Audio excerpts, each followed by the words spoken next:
Bonjour à tous et bienvenue dans ce nouvel épisode où nous voyons ensemble des races extraterrestres qui pourraient exister dans l'univers. Aujourd'hui nous plongeons dans un univers fascinant où nous allons essayer de dévoiler les mystères autour des gris, des entités extraterrestres bien connues qui sont souvent associées à des enlèvements ou des manipulations génétiques. Mais alors, qui sont vraiment les gris? Quelles sont leurs intentions? Et surtout, quel est leur impact pour l'humanité? C'est ce qu'on va essayer de découvrir aujourd'hui, alors n'oublie pas que tu peux t'abonner pour ne pas manquer les prochains épisodes, et c'est parti. Les grilles proviennent de Zeta Reticuli 2, une étoile située dans la faible constellation de Reticulum. Il y a plusieurs millénaires, un groupe de ces êtres aurait quitté leur planète d'origine pour s'allier à l'Empire d'Orion, un régime interstellaire tyrannique dirigé par des reptiliens malveillants. En rejoignant cette alliance, les grilles se sont livrés à des manipulations génétiques massives, abandonnant leur spiritualité au profit d'une obsession pour la technologie. Au fil du temps, cette dégénérescence les a éloignés de leur origine naturelle, les transformant un peu comme des êtres dénués de toute connexion spirituelle. Beaucoup connaissent les grilles, mais il faut savoir que d'après mes recherches, ils sont divisés en trois groupes. En premier, nous avons les petits gris, ces êtres mesurant entre 1m20 et 1m50. Leur tête est disproportionnée par rapport à leur corps, qui est lui mince et frêle. Comme on peut s'y attendre, leur peau est grisâtre. Ils ont de grands yeux sombres, en forme d'amande. Mais un point essentiel, c'est l'absence de traits faciaux, qui leur donne un aspect assez inquiétant. Ces êtres sont dépourvus de tout poil, et leur visage est marqué par une expression impassible et froide. Ensuite, nous avons les grands gris, avec une taille variable, environ 1m80 à 2m60. Ces êtres sont plus imposants, leur tête est un peu plus allongée, et il est dit qu'ils ont des yeux géants et globuleux. Toutefois, ils seraient dissimulés derrière des lentilles noires, qui les rend encore plus troublants. Leurs membres sont plus longs, mais ils restent minces, renforçant leur apparence presque insectoïde.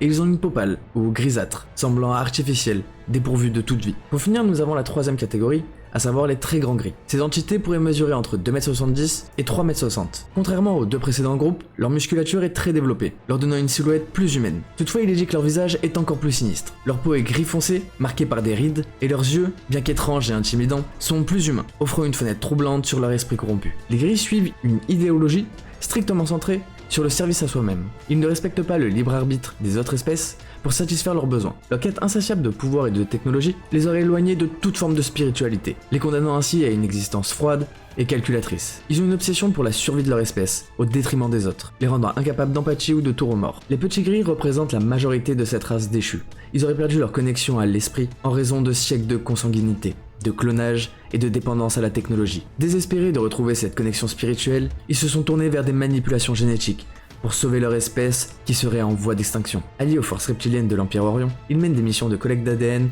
à travers des enlèvements extraterrestres, qui ciblent principalement les êtres humains. Ces enlèvements sont orchestrés avec une froide efficacité. Les gris placent des implants dans les corps de leurs victimes, permettant une surveillance continue et un contrôle mental subtil. Sous hypnose télépathique, ils programment les enlevés pour qu'ils croient qu'ils sont choisis pour une mission spéciale, alors qu'en réalité, ils ne sont que des sujets d'expérience, visant à améliorer la race des gris. Les fœtus hybrides, issus de prélèvements, sont développés dans leur laboratoire, poursuivant leur plan de renouveau génétique. Les grands et très grands gris supervisent ces opérations, agissant en tant que gardiens et chefs de file. Leur influence s'étend bien au-delà des enlèvements. Ils maintiennent des alliances stratégiques avec d'autres races malveillantes et jouent un rôle clé dans des tentatives de domination universelle de l'Empire d'Orion. La technologie des gris est extrêmement avancée, surtout dans le domaine du génie génétique. Ils possèdent des vaisseaux en forme de disques métalliques et de ruches, capables de voyager dans l'hyperespace. À bord de ces vaisseaux se trouvent des laboratoires sophistiqués, où les expériences sont menées sur des humains, ainsi que sur d'autres espèces. Leurs outils de manipulation mentale, ainsi que leur capacité à interfacer directement avec leur technologie par la pensée, les rendent particulièrement redoutables. Mais les gris possèdent une conscience collective, tout en conservant un certain niveau d'individualité. Leur télépathie est si puissante qu'ils peuvent paralyser mentalement leurs victimes, et implanter des souvenirs fictifs pour masquer les véritables traumatismes subis. Grâce à des techniques de manipulation mentale avancées, ils sont capables d'effacer des souvenirs et de créer des illusions mentales pour tromper les esprits les plus résistants. En plus de cette capacité, les gris maîtrisent la lévitation. Ils peuvent donc se déplacer silencieusement dans les airs, accentuant leur nature furtive. Les gris utilisent des technologies d'énergie électromagnétique pour ajuster leur fréquence vibratoire. Cela leur permet de se rendre invisibles et de traverser les murs. Cette capacité est particulièrement utile lors des enlèvements où ils doivent opérer en toute discrétion. Leur maîtrise des dimensions parallèles et des champs d'énergie leur permet de naviguer à travers l'univers en utilisant des couloirs spatio-temporels, leur offrant ainsi une mobilité quasi illimitée. En conclusion, nous pouvons dire que les gris sont un avertissement pour toutes les civilisations. Ils sont la preuve que lorsque l'obsession du pouvoir et de la technologie est trop présente, cela peut surpasser la spiritualité et l'harmonie d'une race avec l'univers, et une déchéance irréversible peut s'en suivre. Pourtant, même avec leur technologie avancée et leur stratégie machiavélique, les gris seraient condamnés à l'échec